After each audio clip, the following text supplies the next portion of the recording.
ನಮಸ್ಕಾರ ಎಲ್ಲ ನನ್ನ ಕೃಷಿ ಮಿತ್ರರೇ. ನನ್ನ ಹೆಸರು ಮಂಜುನಾಥ್ ಕಂಬ್ರಳ್ಳಿ, IPL ಬಯಾಲಜಿಕಲ್ಸ್. ಇವತ್ತು ನಾವು ಶ್ರೀನಿವಾಸಪುರದ ಮತ್ತು ಗೌನ್ಪನಿಯಲ್ಲಿದ್ದೀವಿ. ಇವತ್ತು ಏನಪ್ಪ ಅಂತಂದರೆ, ಕ್ಯಾಬೇಜ್ ಬೆಳೆಯಲ್ಲಿ ಇತ್ತೀಚಿನ ದಿನದಲ್ಲಿ ಅಂದರೆ ಈ ಒಂದು ಭಾಗದಲ್ಲಿ, ಕೋಲಾರಿನ ಒಂದು ಭಾಗದಲ್ಲಿ ಕ್ಯಾಬೇಜ್ ಬೆಳೆಯಲ್ಲಿ ತುಂಬ ಅತಿಯಾಗಿ ಕಾಡ್ತಾ ಇರೋದು ಏನಪ್ಪ ಅಂತಂದರೆ, ನಾವು DBM ಅಂತಂದು ಏನು ಕರಿತೀವಿ, ಡೈಬೆಂಡ್ ಬ್ಯಾಕ್ ಮೌತ್ ಅಂತಂದೇಳಿ. ಸೊ ಇದು ಏನು ಮಾಡಿದೆ ಅಂದರೆ, ಸಿಕ್ಕಾಪಟ್ಟೆ ರೈತರು ಕೆಮಿಕಲ್ಸನ್ನು ಹೊಡಿತಾ ಇದ್ದಾರೆ, ಬೇರೆ ಎಲ್ಲ ಪ್ರಾಕ್ಟೀಸ್ನೆಲ್ಲ ಮಾಡ್ತಾ ಇದ್ದಾರೆ. ಆದರೂ ಕೂಡ ಕಂಟ್ರೋಲ್ ಆಗ್ತಾ ಇಲ್ಲ.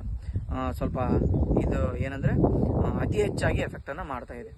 ಮುಖ್ಯವಾಗಿ DBM ಕ್ಯಾಬೇಜಲ್ಲಿ ಯಾವ ರೀತಿ ಬರುತ್ತೆ ಅಂದರೆ, ನೀವಿಲ್ಲಿ ನೋಡ್ಬೋದು, ಎಲೆಗಳು ಏನು ಮಾಡುತ್ತೆ ಅಂದರೆ, ಈ ರೀತಿ ಈ ಎಲೆಗಳ ಒಂದು ಏನು ತುದಿಯನ್ನು ಏನು ಪಾರ್ಟ್ ಇರುತ್ತಲ್ಲ, ಇದನ್ನು ಕೊರ್ಕೊಂಡು ಏನಾಗುತ್ತೆ, ಇದು ಒಳಗಡೆ ಈ ರೀತಿ ಎಂಟ್ರಿ ಆಗುತ್ತೆ. ಇದು ಒಳಗೆ ಎಂಟ್ರಿ ಆಗುತ್ತೆ. ಇದೇನು ಮೇನ್ ಎಡಿಬಲ್ ಪಾರ್ಟ್, ಏನು ನಮ್ಮ ಎಕನಾಮಿಕಲ್ ಪಾರ್ಟ್ ಅಂತೀವಲ್ಲ, ಈ ಪಾರ್ಟನ್ನು ಅದೇನು ಮಾಡುತ್ತೆ ಅಂದರೆ ಹಾಳು ಮಾಡುತ್ತೆ.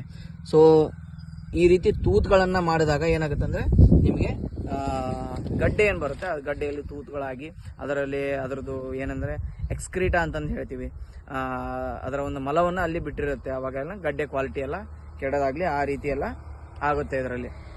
ಸೊ ಮುಖ್ಯವಾಗಿ ಈ ಒಂದು ಕೀಟ ಇದೇನು DBM ಅಂದರೆ, ಇದನ್ನು ಮ್ಯಾನೇಜ್ ಮಾಡ್ಬೇಕಂದ್ರೆ ನಾರ್ಮಲ್ ಆಗಿ ನಾವು ಕೆಮಿಕಲಿಂದ ಅಷ್ಟೇ ಮಾಡ್ತೀವಿ ಅಂದರೆ ತುಂಬ ಕಷ್ಟ ಆಗುತ್ತೆ.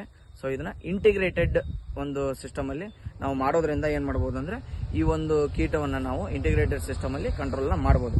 ಇಂಟಿಗ್ರೇಟೆಡ್ ಸಿಸ್ಟಮ್ ಅಂದರೆ ನಾವು ಏನು ಮಾಡಬೇಕಪ್ಪ ಅಂತಂದರೆ, ಈ ಕ್ಯಾಬೇಜ್ನ ಬೆಳೆಗಳಲ್ಲಿ ಟ್ರ್ಯಾಪ್ ಕ್ರಾಪ್ ಅಂತ ಕರಿತೀವಿ ನಾವು. ಸರೌಂಡಿಂಗ್ ಬೆಳೆಯಲ್ಲಿ ನಾವೇನು ಮಸ್ಟರ್ಡ್ ಸಾಸಿವೆ ಅಂತೀವಲ್ಲ, ಸಾಸಿವೆಯನ್ನು ಬೆಳೆಯೋದಾಗಲಿ, ಮತ್ತು ಆಮೇಲೆ ಏನೋ ಕ್ರಾಪ್ ರೊಟೇಷನ್ ಮಾಡಬೇಕು.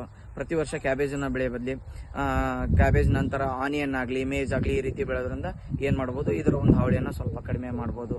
ನಂತರ ಏನು ಮಾಡ್ಬೋದು, ಏನಂದ್ರೆ ಬಯಾಲಜಿಕಲ್ ಕಂಟ್ರೋಲ್ ಮಾಡ್ತೀವಿ ಅಂದರೆ, ನಾವು ಬೆಸಿಲಸ್ ತುರಂಜೇನಿಸ್ ಅಂತಂದು ಕರಿತೀವಿ, BT ಅಂತಂದೇಳಿ.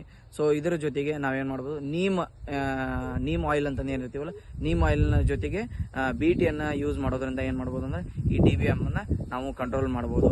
ಮತ್ತು ನಾವು ಕೆಮಿಕಲಿಂದ ಇದನ್ನು ಕಂಟ್ರೋಲ್ ಮಾಡ್ತೀವಪ್ಪ ಅಂತಂದರೆ ಏನು ಮಾಡ್ಬೇಕಂತಂದರೆ, ಇವಾಗ ಕ್ಲೋರ್ಫೆನ್ಫಿರ್ ಅಂತಂದು ಬರುತ್ತೆ, ಎಮಾಮೆಕ್ಟಿನ್ ಫ್ಲಕ್ಸಾಮೆಟಾಮೈಡ್ ಅಂತಂದು ಬರುತ್ತೆ.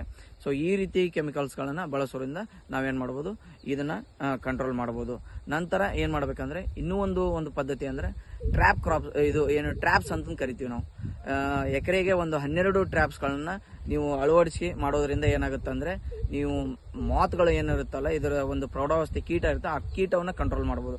ಆ ಕೀಟವನ್ನು ಕಂಟ್ರೋಲ್ ಮಾಡಿದರೆ ಎಷ್ಟೋ ಇದು ಮರಿ ಹುಳುಗಳಿಂದ ಹಾನಿಯಾಗೋಂಥದ್ದು ನೀವೇನು ಮಾಡ್ಬೋದು ಅಂದರೆ ತಪ್ಪಿಸ್ಬೋದು. ಮತ್ತು IPL ಬಯಾಲಜಿಕಲ್ಸ್ನಿಂದ ನೀವು ಇದು ಮಾಡ್ತೀರ ಅಂದರೆ, ನಾವು ಮಹಾಸ್ತ್ರ ಅಂತಂದು ಕರಿತೀವಿ. ಮತ್ತು ಆಮೇಲೆ ಇನ್ನೊಂದು ನಾವು ಕಾಲಿಚಕ್ರ ಅಂತಂದು ಕರಿತೀವಿ. ಮಹಾಸ್ತ್ರ ಮತ್ತು ಕಾಲಿಚಕ್ರವನ್ನು 1 ಲೀಟರ್ ನೀರಿಗೆ 5 ml ಬೆರೆಸ್ಕೊಂಡು ನೀವು ಸ್ಪ್ರೇ ಮಾಡೋದ್ರಿಂದ ಕೂಡ ಈ ಒಂದು ಕೀಟವನ್ನು ಕಂಟ್ರೋಲನ್ನು ಮಾಡ್ಬೋದಾಗಿದೆ. ನಮಸ್ಕಾರ.